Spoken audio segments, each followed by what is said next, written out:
This is a test. They're seeing how people are going to react to shut down all these schools and all these businesses and all over the country. And they're fear-mongering to you. Fear, fear, fear. Be afraid. It's going to get you. This is the pig flu for you. You know, only pigs can get swine flu. You can't transfer it to people. It has to be purposely altered. And they did that. Why? Because they're a dirty bunch. Because they're conspiratorial.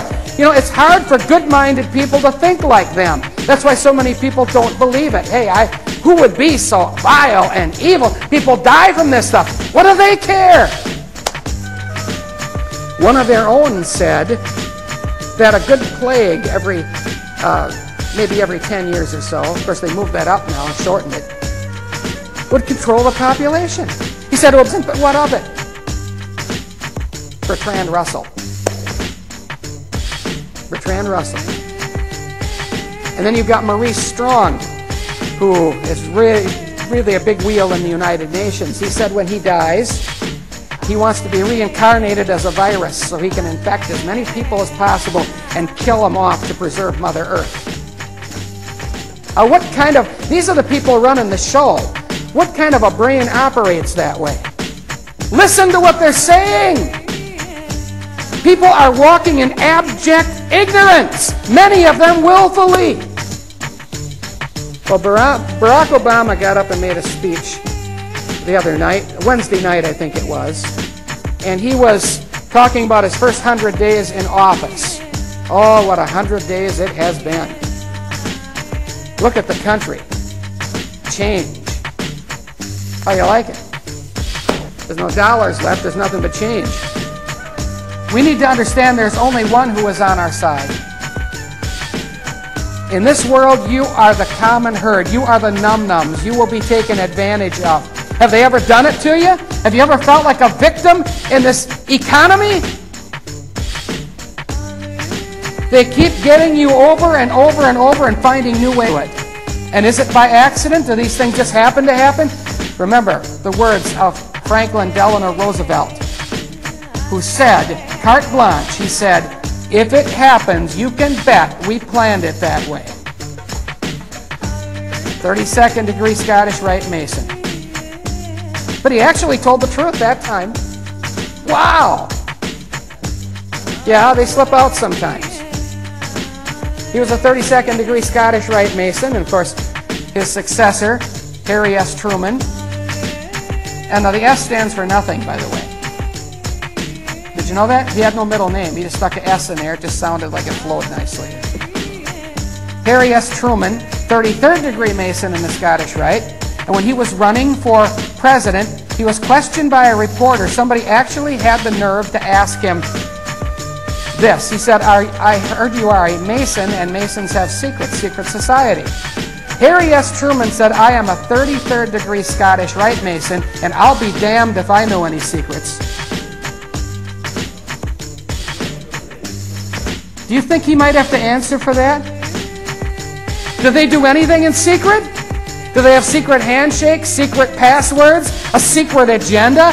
I've been in their lodges. I was in the House of the Temple in Washington, D.C. Had a tour through it. Sat right up in the Grand Master's chair and rebuked it in Jesus' name. Come on. I used the word Jesus, and that Grand Master, he said, we don't use that word around here. They might call him J of N or Adonai, but they will not say that name. They won't touch it. It offends them. And they're afraid it will offend their Hindu brothers and their Muslim brothers and so forth. Oh yeah, there's a lot of secrets, many secrets. They're not telling you much, only what they want you to know. And they won't let you think unless they tell you what to think. And you can think about what they told you to think. But don't think outside of the box, right? You might discover something. And that's what shakes them up. People are discovering there is a conspiracy. It's the way of Satan. It's the way of evil men. If you get a bunch of evil men together anywhere, do you think they might conspire? Any of them. Not just the La Cosa Nostra or Mafia. Get any group of these characters together. They'll start working their chicanery. Oh yes, evil men conspire because that's the way of their master Satan. So we need to understand that. But Jesus was making it clear that yes, these things are in the world, but he gives a peace and a joy and the promise of overcoming power. You know what God did to Sodom and Gomorrah, he can do here. And it's going to happen. Verse 16 says, "And I will pray the Father, and he shall give you another comforter." That came a 6-year war, concluding in 1782 at Yorktown. And Washington, of course, he was the most losing general the world had ever seen. He kept losing. And the only reason that we won at Yorktown is Jean-Baptiste de Rochambeau, that's French, came with his army and defeated Cornwallis at Yorktown. Washington got all the credit for it. But anyway, the war was over. But nothing of any consequence happened that day. It's still in his diary. They actually have it, get a kick out of that now. You look back on it. But he didn't know yet. They didn't have telephones or telegraph or any of that stuff. "He that hath my commandments and keepeth them, he it is that loveth." That an awesome thing. He's giving us. That doesn't come through a church membership. And you won't get that by kissing the Pope's ring. Huh? Judas saith unto him, not Iscariot, the other Judas, "Lord, how is it that thou wilt manifest thyself unto us and not unto the world?" Is it possible for some people to get this but not the world? Hey, do you think the world understands what I'm saying and what you're believing right now? Do you think that... Is there anybody in this world that wouldn't get it? Jesus answered and said, and one of the reasons is religion. Religion gets in the way. When will people wake up? Oh, wonderful government. Oh, they're going to take care of us. They're crooked. They're going to do that. They're going to stick it to you some other way. The Lord knows what he's doing, and he's looking for people brave enough to rise up and speak out. I don't think the Lord appreciates cowards. You might as well do it. Be a witness. Cry out. Who will rise up? I say, I don't want them interrupting my life, though. Hey, they already have. They might get my number. They've already got it. When I say devils, I'm talking about that get into these people.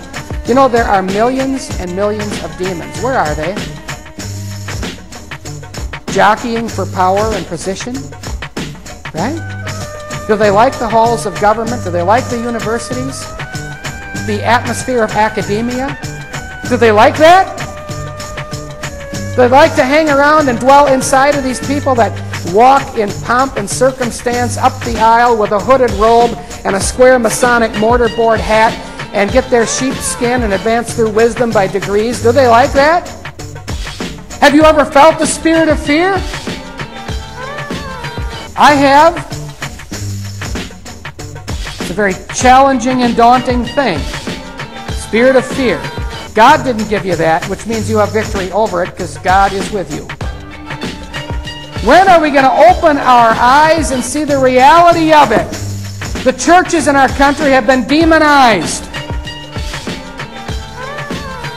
Come on. Stay in the Bible. You listen to what they say and it's outrageous. The lies that they're perpetrating. Come on, wake up. This is not the country you were born into. It's different now. It's changed. None can deny it. The Antichrist powers are rising up. The whole world has gone mad. But Jesus will hold you in his hand. For God hath not given us the spirit of fear, but of power, and of love, and of a sound